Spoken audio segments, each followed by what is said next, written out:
So OG walking around with the stank face because she done got some tea on Kristen. Jen finally realized she done caused so much mess with these basketball wives, it's about time for her to take a break. Tami's supposed to be going to get hypnotized to stop her from smoking, but she done fell asleep. Y'all, let's go ahead and get into this.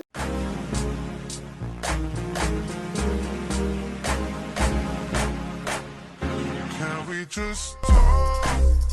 Can we just talk?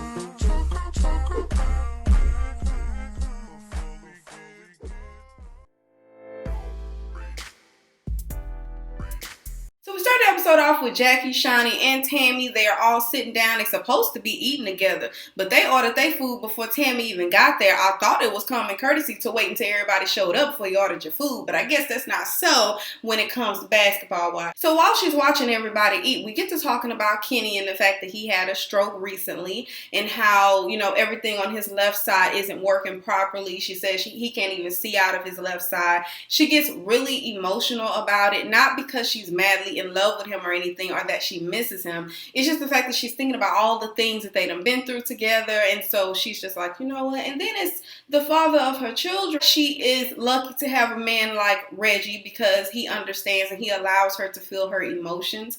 We talk about the fact that she missed the crystal party that Jackie had threw, but she's okay with missing it because she dodged a bullet when it comes to this whole Jennifer, Evelyn, and Shani thing. How Shani had to call her out on her BS, as well as Evelyn did. And Evelyn said that, y'all remember what Evelyn said when she told the girl that she didn't need to be an asshole just because she lost her mama. She don't need to be acting like that. And while that is true, she should not use that as an excuse for her to be acting all, you know, irrational and stuff like that and being messy. It doesn't give her an excuse. However, we have to understand that she's grieving, so we can't be just treating her like that. You know what I mean? She's very fragile. She's alone. She needs that assistance, okay? Over to Evelyn and Phoebe, who is sitting down getting a tattoo in memory of her grandfather. She says that he found out he had cancer and 3 weeks later he passed away. So she wasn't expecting that, and so she's getting this. She really hoped that he could have seen it or wished that he could have seen it, but he is no longer here, so she's just getting this in his memory.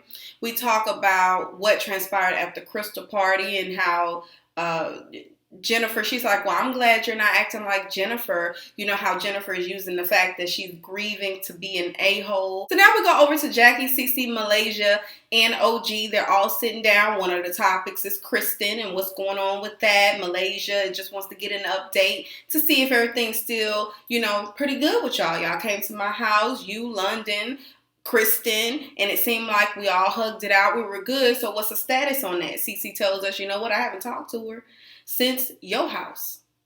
And, you know, she gets this, like, face, right? That little stank face. And so when she gets the stank face, Malaysia is like, why? What's your issue with Kristen? Like, why can't you let it go? OG proceeds to tell Malaysia that Kristen is fake and that Cece isn't being 100% when she's addressing these issues that she has with Kristen. She seems to have left out some details relating to Thomas, and that she feels like everything isn't good and gravy like Cece and Kristen are trying to make it be. And she also tells us that Cece is telling her one thing while she's telling these other ladies another thing. And so OG finds herself dead in the middle of this, and she just can't be fake. She cannot be fake. She's not blaming Cece for it. She's blaming Kristen for it. I'm going to tell y'all a little story real quick.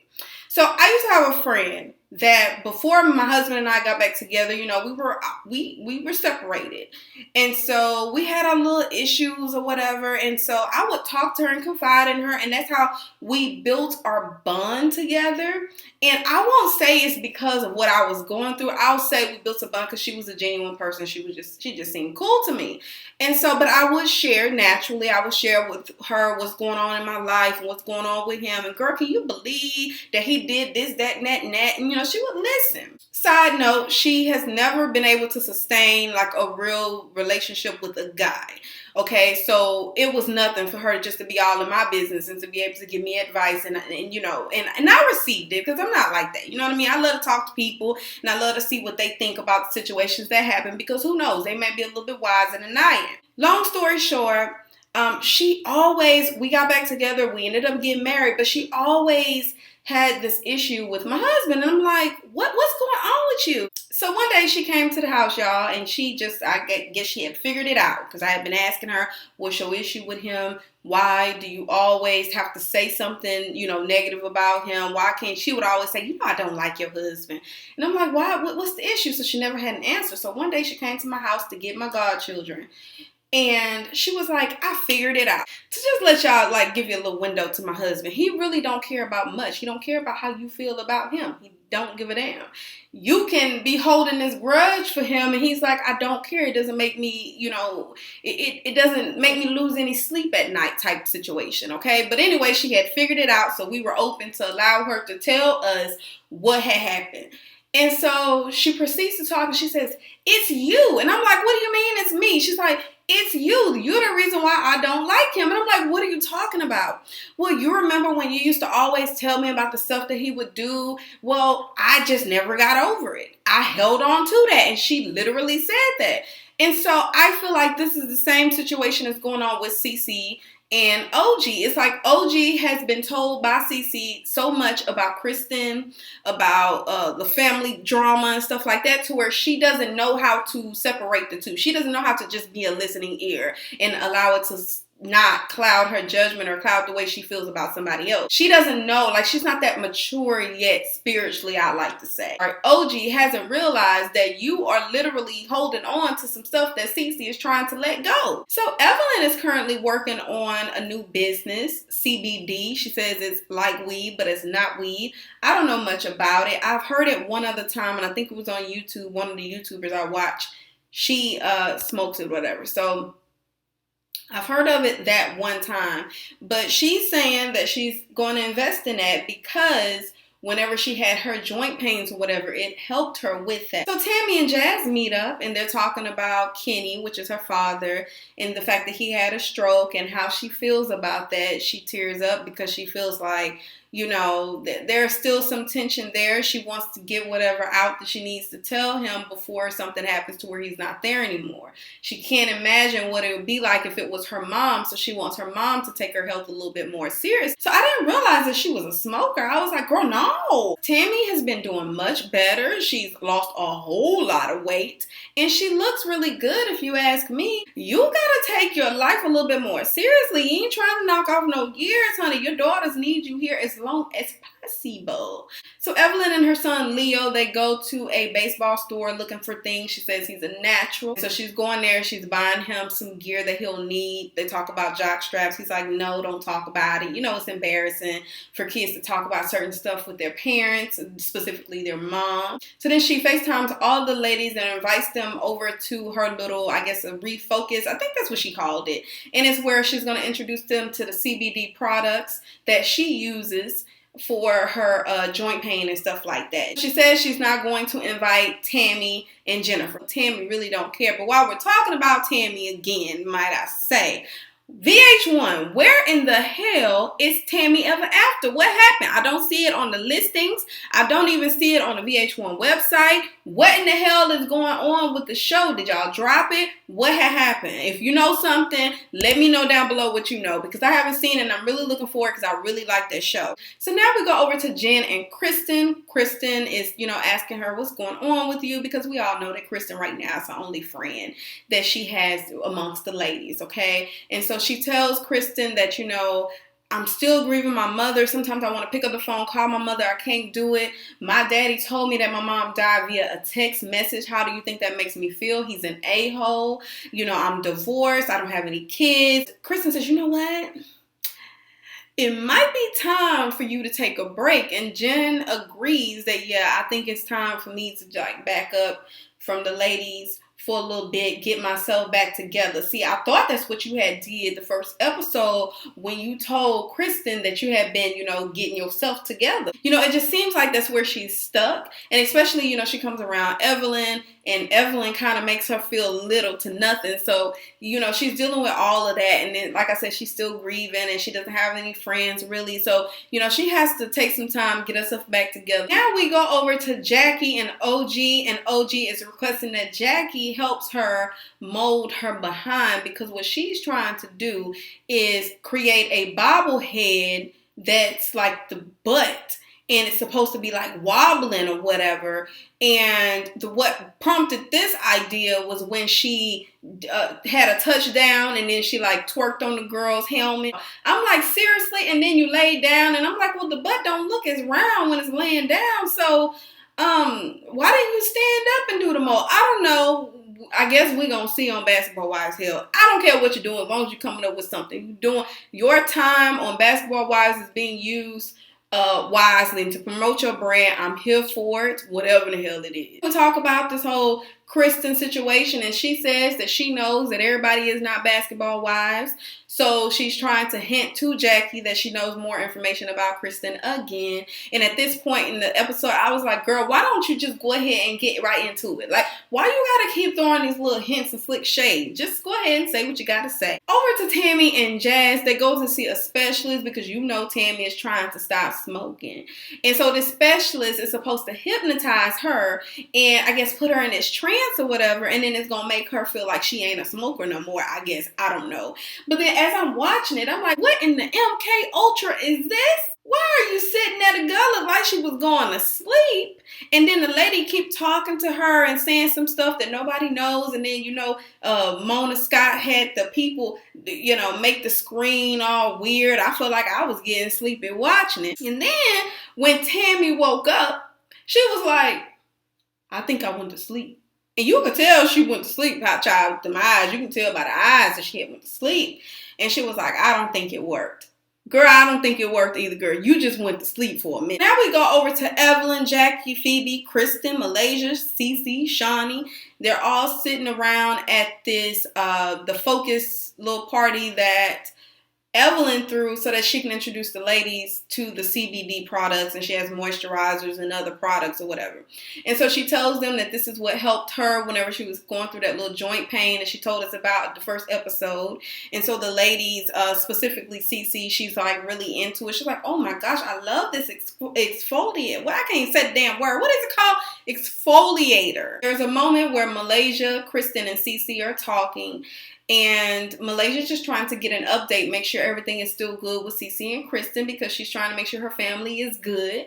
And they say that everything's okay. Cece even invites Kristen to come to her engagement party.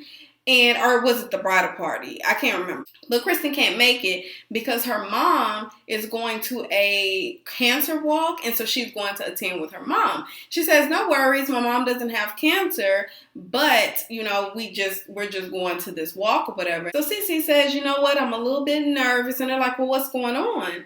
Well, when I came back from Tahiti, I was feeling a little sick or whatever, wasn't feeling right. Went to my doctor. My doctor says, let's do the ultrasound. Did the ultrasound, found out she has a mass. And I believe she had done, or she needed to do the biopsy. And so, but she doesn't want to do the biopsy yet because she doesn't want to find out the results until after she does the shower. And so Kristen says, well, you need to know. But just know that whenever you do go, I'll go with you. And she's like, okay, thank you for that, but I don't want you to look at my yoni. She's like, girl, I don't want to look at that, but I'm just going to go with you for support. Cece doesn't want to know what's going on because she knows as a nurse, you can't just tell her anything. She's going to read between the lines because she knows these different terminologies and stuff like that. So she'll know a little bit more than the average person that goes to the doctor. So OG comes in, speaks to everybody but Kristen. Kristen ain't fazed because she's like, whatever, I don't like her anyway. So then Malaysia starts to bring up the fact that, hey, she's saying that there's how Kristen is fake or there's still some issues. Cece, is there anything that you've been telling her about the family? Like, why is it that OG keeps making it seem like she knows so much? And she's like, no, not that I know of. Like, I think I told her pretty much the normal stuff. That's what a liar would say. Listen, Cece, I love you, boo, but you know good and well you done spilled all the family tea to OG. And OG knows, and this is why OG walking around like she's just the baddest one, because really none of this affects her in any way, shape, or form. But she still walks around like she just knows every doggone thing. But long story short, she proceeds to piss off OG, so then OG comes out and says that's why you're not Byron Scott's not his real dad, And she says who the real dad is, but they bleep that out. I'm a little bit upset and salty about that because I want to know who the real dad is. But it really don't matter because Byron raised him. So if he raised him as if it's his son, then it is his son. What I didn't understand was why Kristen was running around like she had just been told she's going to die tomorrow. Like she was really like upset and running around so dramatic and just all over the place. And then Cece was saying, look, it's not a big deal. Everyone knows this. This is not a huge family secret. Then Malaysia's like, but look, it is a secret because they don't know. This is not their business. This is family business. And so Malaysia keep acting like, you know, it shouldn't be told to anybody. And I get where Malaysia was coming from because you don't go tell an OG and you know OG don't like Chris. But they're thinking that Cece put the battery in OG's back in order to go and do that stuff. And I don't think that's what happened. I think when Cece was upset, she was telling her a lot of things because Cece seems like the type of person you give her a couple of drinks and she'll tell you anything you want to know.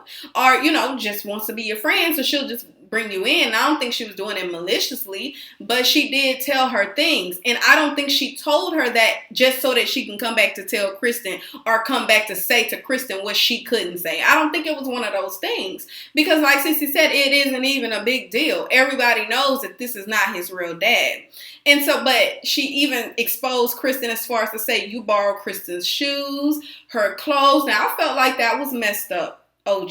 That was messed up. All of it was messed up. But that was the far worst. Why would you go say that? You know, and Cece, why would you tell her that the girl's wearing your clothes and she's wearing your shoes? Even pissed off Shawnee to where Shawnee's like, you don't do that. This is below the belt. Why would you say that? You have nothing to do with this. And then OG now feels like everybody's ganging up against her, but OG, you put yourself in that situation because, boo, it has nothing to do with you. That's family business, okay? But Cece's sitting there unbothered, just like, whatever. Okay, so, and nothing. Where the lie? Find the lie. And then I'll tell you that, you know, it was wrong. But there's no lies to this. So why are we upset right now, Kristen? Why are you upset? So then, you know, when Malaysia comes back, Malaysia's upset because she's been trying to get Kristen. She done ran off trying to keep Kristen together. So it looked like she about 2 seconds away from punching either Cece or OG. Okay, but I don't know. OG seemed like she might knock you out. So then Kristen tries to run like she gonna fight the girl. Girl, you not gonna do nothing, Kristen. All right, y'all, that's all I have for you today. Go ahead, get into the comments. Do you think that OG was wrong for blabbing out the things that Cece probably told her in confidence regarding Kristen wearing her clothes, Byron not being Thomas's real dad? Do you think she was wrong for that? Also, what do you think about Jennifer taking a little break? Do you think it's necessary? I think so. Tell me what you think down below. And until next time, y'all, bye. Yeah, low key and maybe high key. I been peeped that you like.